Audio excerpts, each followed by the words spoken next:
Okay, why don't we get going today, you guys? So today we're going to start off with a present. I know a lot of folks are on the islands today, so they're coming back later today with our conservation biology class. They were at Santa Rosa this weekend. But so we have Andrew made a nice offer. This is one of our almost graduates, not quite, very close to graduating. But Andrew went through Capstone last year, and so I thought it might be fun for you guys to hear his sort of take on stuff and what he's been doing as you guys are beginning your capstone experience. So with that, I'm going to turn it over to Andrew for a bit here. So welcome. And you can give us your full story, your full bio with regards to Capstone and everything. All right, so like Sean said, I was in Capstone last year, started in fall and went through the whole works in the spring. So I started off with a really broad topic because I had no idea what I was going to do for Capstone. And it's really hard when you're first in the pre-Capstone to really fully understand what you're going through. I mean, you hear it from other people and you kind of hear the stories in the hallways. I remember hearing people, Capstone, ESRM's got the hardest Capstone. It's the hardest one. You got to take it for a full year. It's crazy. The professor's crazy about your grading and all that stuff. It gets intense, and it does. It does. Excellent. Yeah. So it's gonna get crazy. It's gonna get, at times it's gonna seem out of reach, but Sean's here to really help you. Emily's here to really help you. There are tons of resources. You have the Writing Center. I'm gonna put all my information up too, so we can. If you guys want me to look at your paper, someone who just kind of went through the whole workings of Capstone, I have no problem doing that. I have no problem helping you guys with any of your stuff. Because going through pre-Capstone, I will be honest, I didn't put the best foot forward with all my outlines and all my write-ups that we do in class, and it really came back to bite me in the ass. I'm not kidding. I didn't put in the effort as much as I should have in pre-Capstone. And it definitely reflected when Sean gave me back my intro. There was a whole page crossed out that said, "What is this? This is going to be 2 sentences." And I was like, what does he know? He doesn't know how much work I put into this and all that. He doesn't know how hard it was. He's a jerk. What a jerk that dude is. Yeah, exactly. You really start to resent him for a minute. But I just a minute, though. Just a minute. Just a minute. I just want to get that on record. In the actual Capstone class, you're like, oh man, I should have put way more effort into my intro so I don't have to worry about it now. Because when you're in the Capstone class next semester, this is your life. Working on gathering your data, getting your poster together, understanding what your data is, and what you're taking away from it. That's what your next semester is going to be like. So you don't have time to focus on, on writing up your intro. Because my thought was, I'll just turn an intro. If it's not the greatest thing, I'll rewrite it next semester. That was a terrible idea. I should not have done that. I put myself way too much under pressure, and it made me have a few extra late nights of putting in the midnight oil, really trying to write this paper, make it look good and all that. So I looked at humans harming wintering shorebirds in Ventura County. So I didn't start there. My original topic, I talked with Don, and I said, I have no idea what I want to do with Capstone. And he said, well, what are you interested in? And I said, I don't know. I don't know what I'm going to do for Capstone, and I'm freaking out. So he started pitching ideas to me, and we came up with, I wanted to do something with beaches. I like beaches. I've lived next to the beach my whole life. Dad was in the Navy for 20 years. I've always been by the beach. So I said, I want to study something at least in the beach, and we went from there. So we came all the way down from just coastal zone to working it down all the way to birds inside the coastal zone, and then humans impacting wintering shorebird behavior inside the coastal zone. So Sean told me you guys just submitted, or you guys are submitting in today, your 10 research, your 10 peer-reviewed references, yeah. So that means you guys already have at least an idea of what your topic is. Now you may not know what the final endpoint question you're asking is, but you do know at least where your broad point is. So it's super important that you get that narrowed down right away. There were people who I know working into next semester that had trouble kind of narrowing it down to figuring out what's that exact question I'm asking.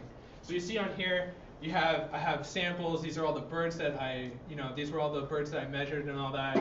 And These were the flushing distance averages by beach, and these were the flushing distances of each bird by species.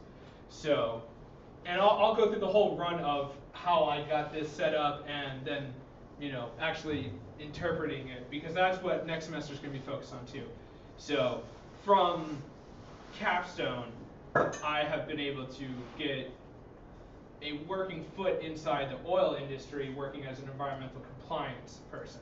So I worked as an environmental consultant over summer, and I did all their air quality inspections. So I went through a bunch of oil rig platforms. I went through, I'm sure everyone knows the Santa Barbara oil spill. That platform, Platform A, the company I worked for actually owns that platform now. So it's kind of cool getting to go in there as an environmental science major and really get to kind of take all that in. For that internship, I was competing against people who already had their masters or were working on dual masters. There was 2 doctorates who were applying for the internship, and so I got in, and I would say a lot of it pivoted off of my work in Capstone. Because clearly, Sean really puts you out of your comfort zone in the sense that he's going to make you have to talk to people and really explain what you're doing, and you have to know what you're talking about. You can't just go up there and BS it all the way through. People are going to see through that. So it's really important that you focus in on Capstone, and I know Sean's probably giving the speech that this is an important class. It's the most important class, but you have other classes. Really, if you have spare time, just always think about your Capstone.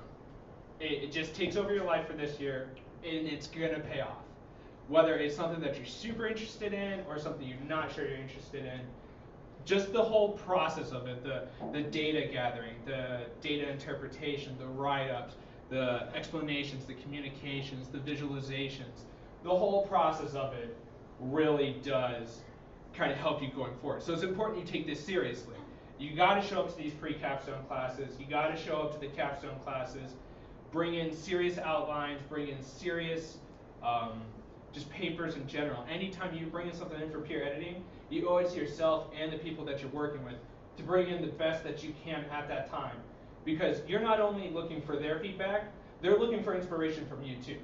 So I can't tell you how many times I would be in the group and we would be handing back papers to each other, and I would see someone, the way that they paraphrase something like, oh, that's so cool, that's so much better than the way I try to word it, I'm going to steal that idea.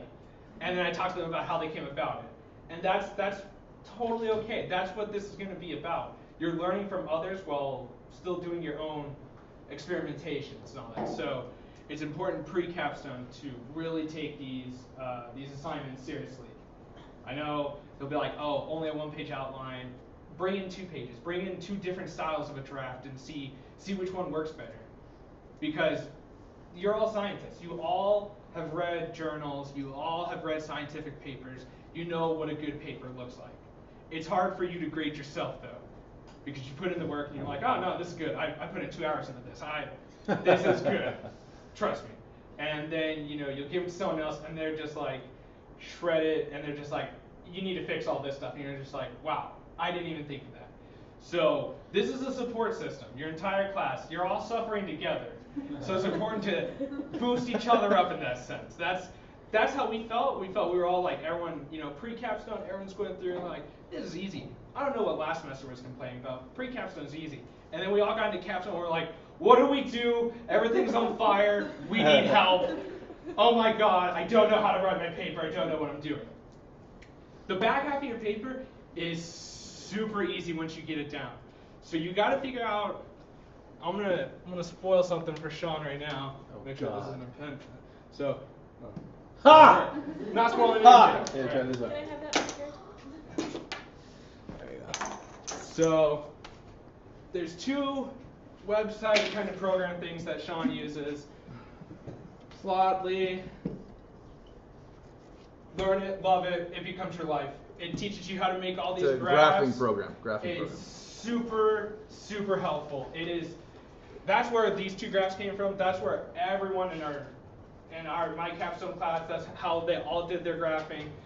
But it takes a lot of practice. Editing the colors, editing all that stuff, it takes time to learn. So you want to really familiarize yourself with it.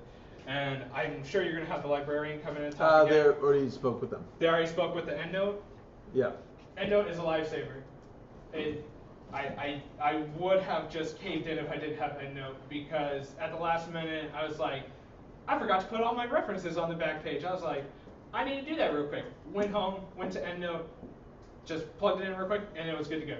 You can access it from anywhere too. So if you're at the school library, you can add stuff to your EndNote library, all that stuff. Familiarize yourself with it though, because there were some people who had trouble with it. And so I don't know if you had the full class here when you did the EndNote lecture. We went to the library this year and did it over the library. Okay. When I went, Sean was in Hawaii with like half the capstone class. So half of the students didn't get the benefit of the lecture that we had. So I ended up having to explain to a lot of people who were fortunate enough to get to go on that Hawaii trip, had to sit down and explain to them. And then when I got too confused, I was like, you got to go to the librarian. You got to ask her, because at this point I'm lost too, and I don't know how to fix what you've got going on. You're gonna run into roadblocks in Capstone. It happens. You have resources. You have Sean. You have Emily. You have the library. You have the writing center. You have each other. Get to know everyone in both Capstone classes. You're gonna hear about how some things went really well in this class versus the Wednesday class, or the Wednesday class did something way different than what you guys did, in the sense that they had a different understanding of a certain topic.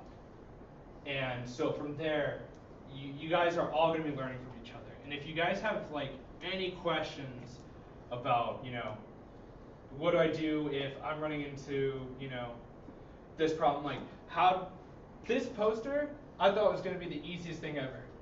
And it turned out to be one of the anchors in my life that I was like, this is going to be the death of me. Because when you're doing just the minor editing, all the little stuff, it all starts to come together. You may not have a taste for art. I can barely draw stick figures, but I made this somehow. So I've got this for me. This is my pride and joy. This is the only artwork I've ever done that I'm willing to show other people that I don't know. And I actually took it with me when I did that internship with the oil company. The president of the company was so interested in my work with birds that I took this to him and I showed it to him. And then I worked with him on setting up one of their oil stations, their inland stations, to prevent condors from eating the bolts and the hoses and stuff, because as he put it, condors are trying to die. Condors want to die on his property. That's what he was convinced. So we came up with a way of, analyzing the bird's behavior. What are the most at-risk factors, and then how do we circumvent that without damaging the habitat? And so we came up with something simple. We put a mesh cage around all the stuff that the birds are eating, and he's had no problems with the birds since. So while it's a simple solution, it's better to have someone who kind of at least knows what they're doing a little bit with birds in it. And so it was really great, me getting to work with him. It was a totally hands-on experience with kind of, I would say, a bigwig of a company, because he owns like 10 oil platforms and like 16 onshore rigs. So he knows what he's doing. He was a professor at a university, and he reminded me so much of you. In the sense that he was a very good speaker. Very good, very straightforward. Anyways, a lot of rambling on about this. So I would say we haven't talked about it yet, but one of the things we'll also talk about as the year goes on are some of these elements that Andrew was referring to about how do we communicate our information, what we've done, these things called elevator talks, etc. So sometimes this can seem crazy. Oh my God, I got to make the best capstone ever so I can use it to get a job. No, but a lot of times that works out that way, right? But the goal is for you guys to have as kick butt a project as you can, and you never know when the benefit from that's going to pop up. Maybe it's in a job interview, maybe it's with whatever, maybe it's going to be 2 years from now, whatever, right? But the idea is we want to have you guys have a kick butt project, and that is never a bad thing, and that has all kinds of potential upsides.